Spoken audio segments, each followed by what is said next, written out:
Your partner just liked someone's thirst trap at 2 in the morning. They're texting their coworker about relationship problems. They're keeping an old flame in their DMs just in case. Is that cheating? Here's what the research actually says. And it's going to change how you see everything. Let me show you what's really going on. Most people think cheating is black and white. Physical contact equals cheating. Everything else is just friendship. But psychological research reveals something disturbing. The betrayal that destroys relationships often happens long before anyone touches anyone else. It's happening right now in relationships that look perfect from the outside, and nobody's calling it what it is. Here's the brutal truth. There are forms of cheating you've been tolerating without realizing they're destroying your relationship. Number 1, emotional affairs. This is when your partner shares intimate emotional details with someone else instead of you. Research shows that 44% of men and 57% of women who admitted having affairs said they never had sex with the other person. They just talked.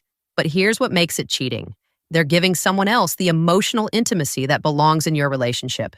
They confide in them during vulnerable moments, turn to them for comfort, share secrets they won't tell you. Studies confirm that emotional affairs can damage relationships more than one-night stands because the emotional connection runs deeper. You're not crazy for feeling betrayed when your partner has a work wife or a close friend. They tell everything to except you. This is infidelity disguised as friendship. Number 2, micro-cheating. These are small boundary violations that people dismiss as harmless.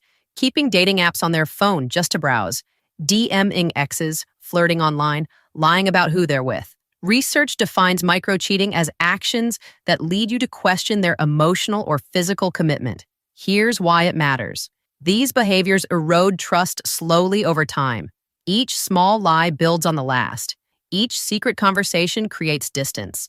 Psychology shows that micro-cheating often escalates into full affairs because boundaries have already been crossed mentally. When someone's testing the waters with other people while committed to you, that's not innocent. That's intentional. Don't fall for the excuse that it doesn't mean anything. Number 3, financial infidelity. Secret credit cards, hidden purchases, lies about income or debt. Research on marital deception shows this destroys relationships just as effectively as sexual affairs. Because it's not about the money, it's about betrayal of trust. When your partner makes major financial decisions behind your back, they're choosing to exclude you from something that affects both your lives. Studies link financial deception to the same relationship outcomes as emotional affairs. Decreased satisfaction, increased conflict, loss of trust that's nearly impossible to rebuild. If they're lying about money, they're cheating on your future together. Number 4, the comparison affair. This one's subtle but deadly. Your partner constantly compares you to someone else, an ex, a coworker, a friend. That person understands them better, does things differently, makes them feel a certain way. Psychological research shows this creates emotional distance even without physical contact. They're emotionally investing in someone else as the standard you're failing to meet. Every comparison chips away at your relationship. Every time they mention how this other person would handle something, they're choosing them over you mentally. You're competing with someone who isn't even in the relationship. Number 5, fantasy relationships. These are the connections your partner maintains with people they're attracted to while telling themselves nothing's happening. Following them obsessively on social media, arranging to run into them, having long text conversations that stay just shy of inappropriate. Studies on attachment show these fantasy bonds fulfill emotional needs that should be met in the primary relationship. Your partner knows exactly what they're doing. They're keeping a backup plan, maintaining the possibility, feeding the attraction. The fact that it hasn't turned physical yet doesn't make it faithful. Intention matters just as much as action. Now let's destroy some myths that protect cheaters.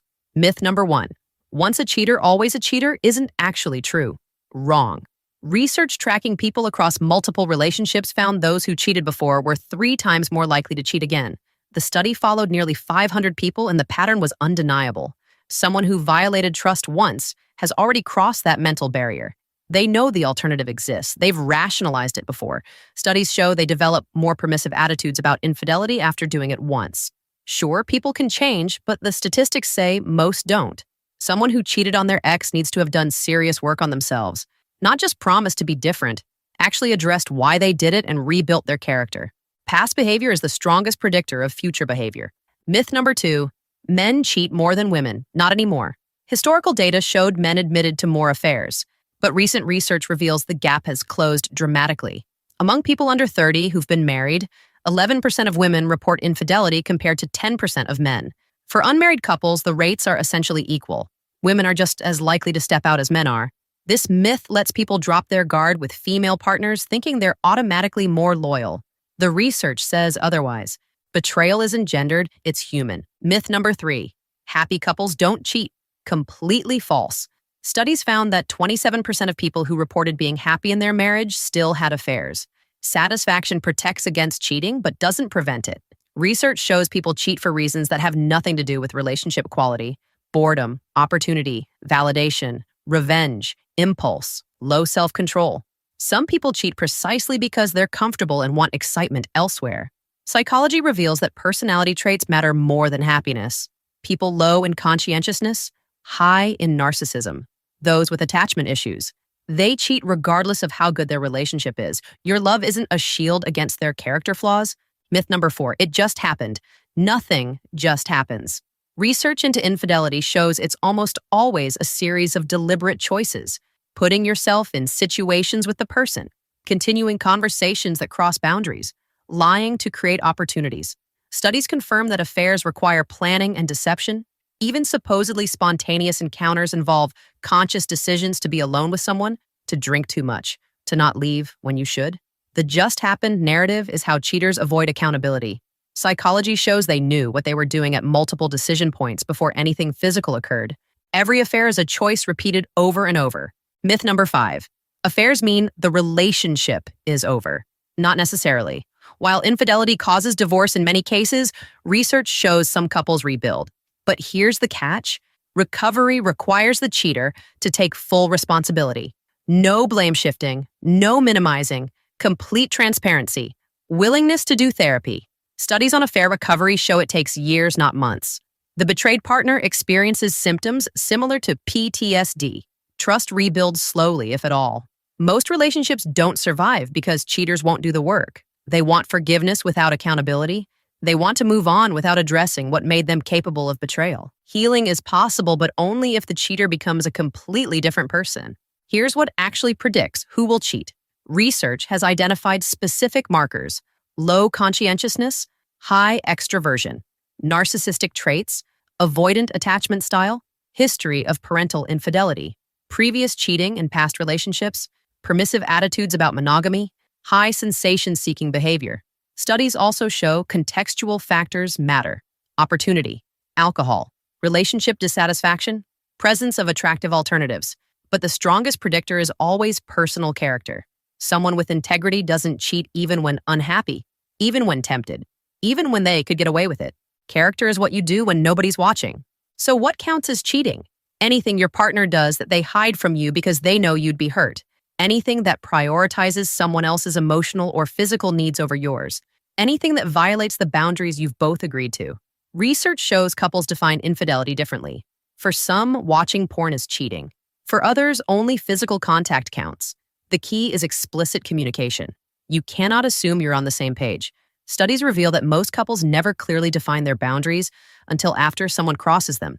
If you haven't had the conversation about what betrayal looks like to you, you're vulnerable. Here's what nobody tells you about recovering from infidelity. The person who was cheated on often becomes hyper-vigilant, checking phones, questioning everything. Research shows this is a normal trauma response. You're not crazy, you're wounded. Studies on infidelity trauma reveal it causes the same brain changes as other forms of betrayal trauma: sleep problems, intrusive thoughts, difficulty trusting anyone. Even if you stay together, part of you remains guarded forever. The relationship you had before is dead. What comes after is something new built on scar tissue. Betrayal changes you at a cellular level. The most dangerous thing about modern cheating is how normalized it's become. Social media makes it easy to maintain emotional affairs disguised as networking. Dating apps stay on phones just in case. Exes linger in DMs. Coworkers become emotional support systems. Research shows technology hasn't increased cheating rates, but it's made cheating more accessible, easier to hide, simpler to rationalize. The line between appropriate and inappropriate keeps getting blurred. What used to be obviously wrong now gets defended as just friends or staying connected. Your discomfort isn't jealousy, it's intuition. If you're in a relationship, you need to define your boundaries explicitly, not just about physical acts, about emotional intimacy, about exes, about social media behavior, about what constitutes lying. Studies show couples who have these conversations early build stronger foundations. Those who assume they agree end up devastated when they discover they had completely different definitions of loyalty all along. Don't wait until trust is broken to figure out what trust means to both of you. Clarity protects you both. And if you're the one who's been doing any of these things, thinking they don't count because it's not physical, here's your wake-up call. You know exactly what you're doing. Research confirms that people engaged in emotional affairs report feeling guilty, hiding things, lying about interactions. You're making conscious choices to betray your partner's trust. The fact that you haven't had sex yet doesn't make you faithful. Intention matters, deception matters. The attention and energy you're giving someone else is attention and energy you're stealing from your relationship. Stop pretending you're innocent. Cheating isn't just about sex. It's about betrayal. It's about breaking the agreements you made. It's about choosing someone else in ways your partner doesn't know about. Research across decades shows that successful relationships require transparency, clear boundaries, and people who value integrity over impulse. You can have moments of attraction to other people. That's biology. But acting on it, hiding it, cultivating it, that's character. And character is the only thing that actually predicts faithfulness. You either value your partner's trust or you don't. There's no middle ground.